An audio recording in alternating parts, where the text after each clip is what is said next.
Primeramente saludos a todas las personas que están viendo este video, a los suscriptores y los que no están suscritos pueden suscribir en este bello canal.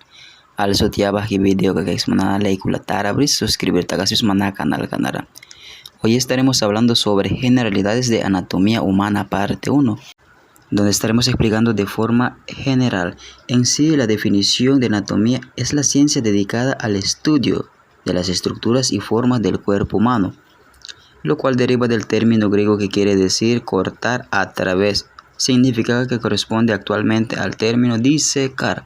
Y hay que tener en cuenta cuando hablamos de disecar, es un término que denomina como disección, se realiza cortando o separando los tejidos para su estudio. Actualmente es uno de los procedimientos que permite estudiar la estructura del cuerpo humano. Y otro punto muy interesante que estaremos hablando es sobre la historia de la anatomía, cómo ha venido evolucionando esta ciencia y los nuevos descubrimientos que hemos tenido en esta bella disciplina, lo que es la anatomía humana. En sí, las descripciones anatómicas humanas más antiguas fueron encontradas escritas en papiros, lo cual es el soporte que tenía de escritura en la época antigua de Egipto, con informaciones sobre medicina producidos en el antiguo Egipto cerca de 1600 años antes de Cristo. Y desde ese momento ha venido evolucionando esta ciencia. Actualmente sabemos que es una disciplina bastante compleja que se subdivide en varias clasificaciones y cada una de estas clasificaciones se centra en lo que le corresponde.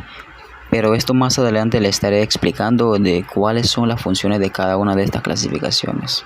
El origen de estos conocimientos se atribuye a trabajos publicados 1000 años antes por Imhotep, lo cual fue un erudito egipto polímata, sabio inventor médico, bastante sobresaliente en esa era, que ya tenía información escrita en papiros sobre lo que es la anatomía humana, un médico sobresaliente contemporáneo de esa época.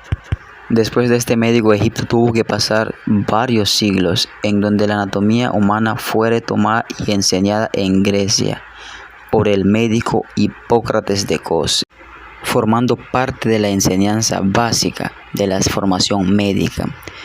En esa época se realizaban disecciones en animales para corroborar experimentalmente las descripciones de la formación humana. Hipócrates es reconocido como el padre de la medicina, y después de él Herófilo de Calcedonia y Erasístrato de Ceos. Estos dos fueron grandes médicos reconocidos de su época. Realizaron disecciones en cadáveres humanos por primera vez en Alejandría, lo que constituyó un gran avance en la información científica anatómica de su época. Y posterior a estos dos médicos, Galeno de Pérgamo reunió la información anatómica disponible hasta ese momento y la volcó en documentos que produjo trabajo en Roma, y también realizó demostraciones anatómicas mediante disecciones en animales. Sus escritos establecieron los conocimientos anatómicos con los cuales los médicos se formaron durante los siguientes 1500 años hasta el Renacimiento. Después de estos médicos nace lo que es la anatomía científica moderna, con Andrés Vesalio de Bruselas en Europa, en la primera mitad del siglo XIX, el cual fue un profesor de anatomía en la Universidad de Padua y empleó investigación anatómica disecando cadáveres humanos para corregir y actualizar los conocimientos que se enseñaban hasta ese momento. Basándose en las obras de Galeno, las descripciones que realizó Vesalio tuvieron una influencia definitiva en sus contemporáneos y en los anatomistas que le siguieron. Sus aportes científicos permitió seguir un camino racional para la adquisición del conocimiento anatómico. Y enfocándonos en las metodologías del estudio anatómico, es bastante amplia, como anteriormente había mencionado. Esto se clasifica, ¿verdad? En sí, los métodos principales de estudio son anatomía macroscópica, lo cual consiste en el estudio de los órganos o partes del cuerpo lo suficientemente grande como para observar a simple vista. Por ejemplo, el estudio del corazón, los pulmones o cualquier órgano que sea visible o parte del cuerpo, ¿verdad? Y lo que es la anatomía microscópica, como su nombre lo dice, es lo contrario, ¿verdad?